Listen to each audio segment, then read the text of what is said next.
Ali BABACAN, you are the Deputy Prime Minister of Turkey, former Foreign Minister. Thank you very much for being with WPC TV.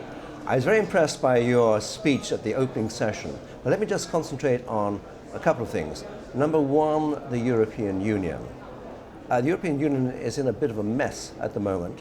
Is it still important for Turkey to continue with its accession request?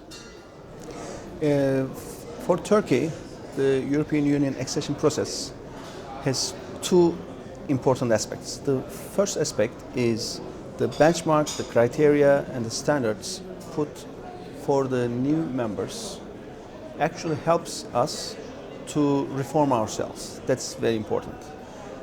When we talk about the way how our democracy functions, the way how we practice our human rights, freedoms issues, rule of law, so the external anchor function of the EU is important for us. But the second aspect, which is more of a strategic aspect, is also important. Because we believe that the values and the ideals that the EU stands for are actually universal values. And these values should be owned and practiced by more and more countries. So we would love to see a European Union which is stronger and which is more of a global actor. And Turkey is very much willing to part of this. Willing to be part of this means actually sitting around the table and being a full member of the Union. But then Turkish accession is quite unique compared to the other countries which were added to the core members of the European Union. Turkey, by the size of its population, by the size of its economy, from day one of membership will have a very important weight in the overall picture. The voting power is going to be at least as high as Germany and France. And probably on the European Union side, that is going to be ultimately the decision to be made. Whether to keep it the EU as is, but then EU is going to be losing its relative weight in the global economy, because if the enlargement stops, the percentage share of the EU in the global economy will actually shrink. So only by enlargement, the economic weight and the soft power of the EU will continue. And that's why we believe that we could help. And having Turkey in, we believe, is going to be a big value added, make the EU a much diverse entity, a much representative entity, and much stronger voice.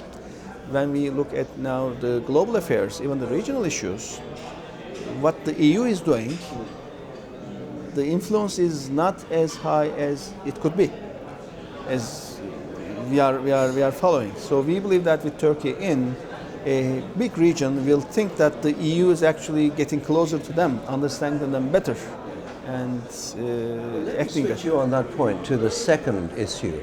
You talked a lot about Turkey and the Middle East.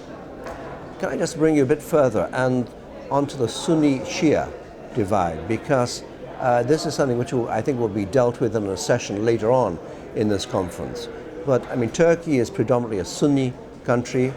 You have the problems now in Syria, you have problems everywhere, you have the tension between Saudi Arabia and Iran. What role can Turkey play in calming tensions down? Actually, we believe that a government, a state, should be at equal distance to all its citizens, regardless of ethnic origins, regardless of their choice of religion or the religious sect which they belong to.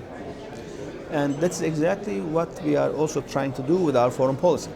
So, for example, with Iraq, where Shiites and Sunnis are both quite sizable, we are talking with all the groups, and we are talking very closely with many Shia groups as well as many Sunni groups. We are talking closely with the Kurds of Iraq, but also Arabs of Iraq as well as Turkmens of Iraq. So we believe that the important thing for the countries for future are actually not fighting on some differences, which are actually most of the time quite artificial, I would say, but join around commonalities and also respect the choice of people, respect the individual choices, but respect them as they are, but make them part of the political process, make them part of the representation in the parliament, in the government, and have this national consensus in a way and political unity in the country where the common themes are actually overriding any ethnic or sectorial divides. Let me wish you the very best of luck, and thank you so much for being on WPC TV. Thank you for the invitation. I know you have another session to go to straight away. Thank you. Thank you for the invitation.